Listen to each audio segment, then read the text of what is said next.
Sejam todos muito bem-vindos ao canal do Roberto Vaz e Thiago Gomes, reparadores de brechas. Um feliz sábado a todos. Hoje é o dia do Senhor. Aqueles que não estão inscritos no canal, eu deixo aqui o convite para que se inscrevam no canal, para que venha compartilhar as boas novas conosco, aprender mais da mensagem de Deus. Lá em Êxodo capítulo 20, verso do 8 ao 11, Deus fala para que ele abençoou e santificou o sábado, né? E ele deixa a lei lá que a gente não deve fazer nenhum trabalho nesse dia.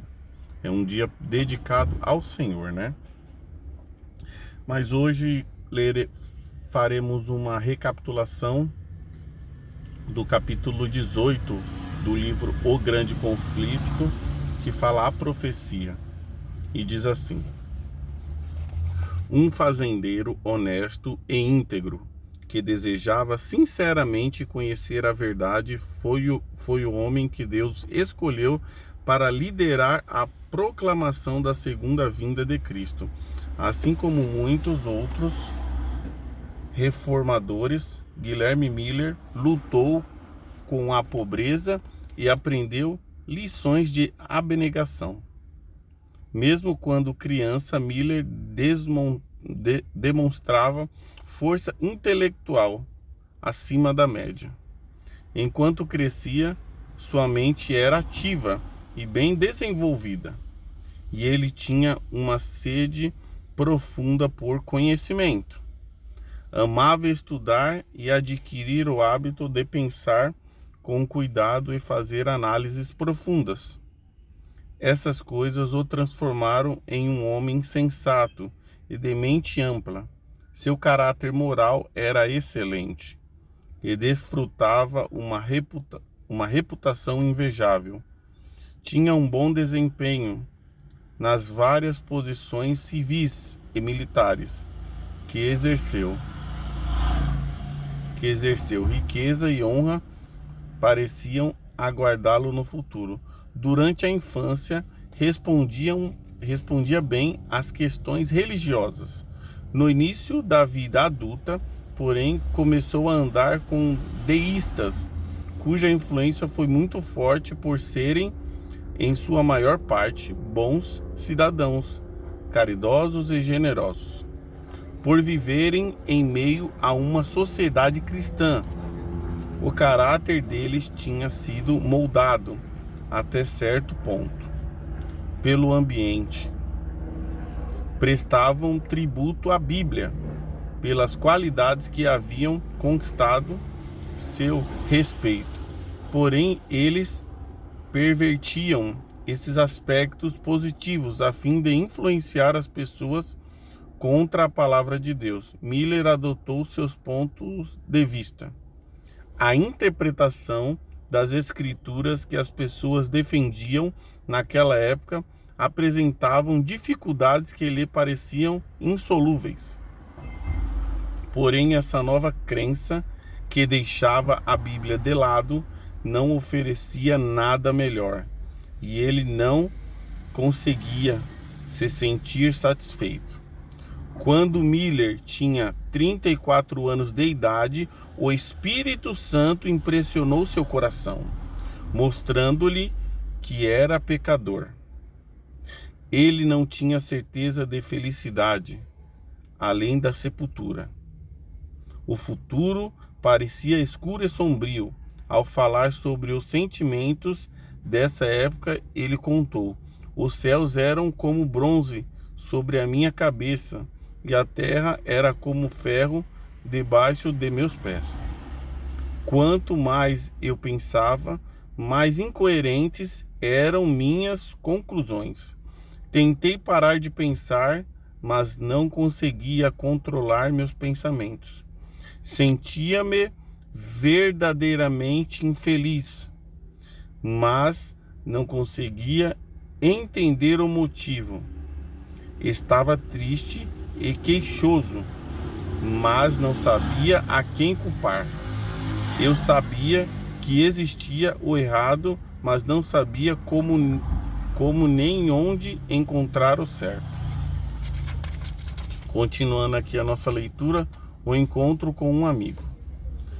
De repente, diz ele, o caráter do Salvador apareceu rapidamente em minha mente.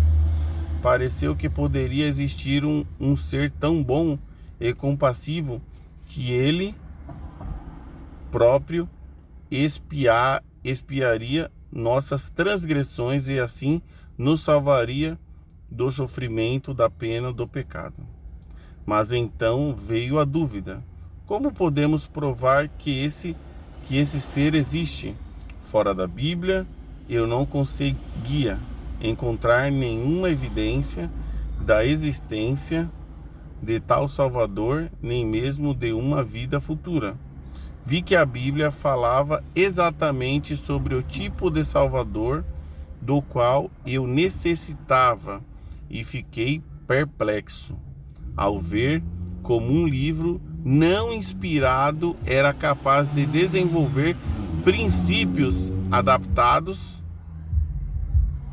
com tamanha perfeição às necessidades de um mundo caído. Fui forçado a admitir que as Escrituras precisavam ser a revelação de Deus. Elas se tornaram prazerosas para mim. E em Jesus eu encontrei um amigo. O Salvador se transformou para mim no primeiro entre 10.000. As Escrituras que até então pareciam escuras e contraditórias, agora passaram a ser lâmpada para os meus pés e luz para o meu caminho. Descobri que o Senhor Deus é uma rocha em meio ao oceano da vida. A Bíblia se transformou em meu principal objeto de estudo e posso dizer com toda veracidade que a examinei com grande prazer. Eu me perguntei por que não tinha visto sua beleza e glória antes, e fiquei surpreso por tê-la rejeitado no passado. Perdi todo o desejo de ler outras coisas e dediquei meu coração a obter sabedoria da parte de Deus. Miller declarou publicamente sua fé, mas seus amigos descrentes apareceram com todo tipo de argumentos que ele próprio tantas vezes havia usado contra as Escrituras. Miller raciocinou que se a Bíblia é a revelação de Deus, então ela deveria ser consistente consigo mesma. Resolveu estudar as Escrituras e ver se cada aparente contradição podia encontrar harmonia. Deixando os comentários de lado, comparou texto com texto, com o auxílio das referências às margens e de uma concordância. Começou com Gênesis, leu versículo por versículo. Quando encontrava qualquer coisa que não estivesse clara, ele comparava com todas as outras passagens que pareciam se referir ao assunto.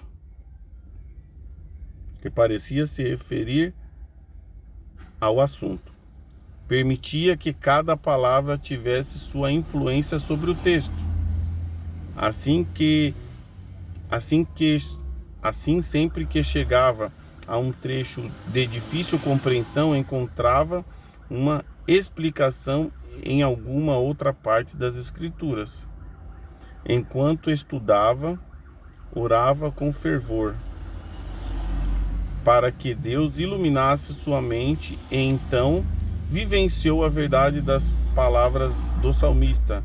A explicação das tuas palavras ilumina e dá discernimento aos inexperientes. Com intenso interesse, ele estudou Daniel e Apocalipse e descobriu que era possível entender os símbolos proféticos. Viu que todos os variados símbolos, cada metáfora, ilustração, podiam ser explicados pelo contexto imediato definidos em outros textos bíblicos e assim entendidos de maneira literal. Tem muito ainda desse capítulo para ler, pessoal, mas eu quero parar por aqui para fazer algumas observações. Miller era um homem que era da Igreja Batista. Ele era fazendeiro, não tinha uma formação acadêmica muito boa, mas ele trabalhava como fazendeiro e ia para a sua igreja nos dias de culto. E Miller foi confrontado ali pelo Espírito Santo. Deus falou com Miller para que ele viesse a estudar as Escrituras e principalmente o livro de Daniel.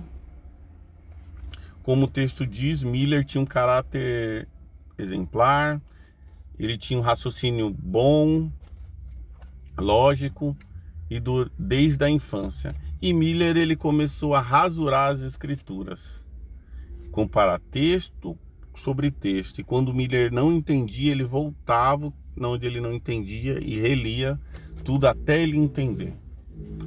E Miller foi o pioneiro da Igreja Adventista, pessoal. Os próximos vídeos eu vou começar a falar sobre a história da igreja, mas esse tema aqui ele é muito interessante, porque Miller, quando ele leu lá no capítulo 8 de Daniel, verso 14, diz que até as 2.300 tardes e manhãs e o santuário será purificado. Miller estudou essa profecia e teremos um vídeo somente dessa profecia, que é uma profecia vasta. A história, a raiz da Igreja Adventista está nessa profecia. A Igreja Adventista nasceu dessa profecia. E o que eu quero dizer com tudo isso, pessoal? Miller, ele deixou que a Bíblia fosse a sua regra de fé. Ele tinha influências que, antes dele conhecer ao Senhor, antes do Espírito Santo falar com ele, ele era influenciado por pessoas para o engano. Será que eu e você não estamos sendo influenciados pelo engano de Satanás? Satanás, ele não quer que ninguém conheça a verdade, porque ele sabe que pouco tempo lhe resta. Então, essa mensagem de hoje sobre a profecia da igreja, ela é uma profecia enorme. Ela começa ali no ano 857, uma coisa assim, e vai até 1844. Aí tem a morte de Jesus, o ministério de Paulo, os 1290 dias, que Números 14:34, que diz que um dia é um ano, entende? E aí foi estudado, foi visto, e essa profecia, dia e ano.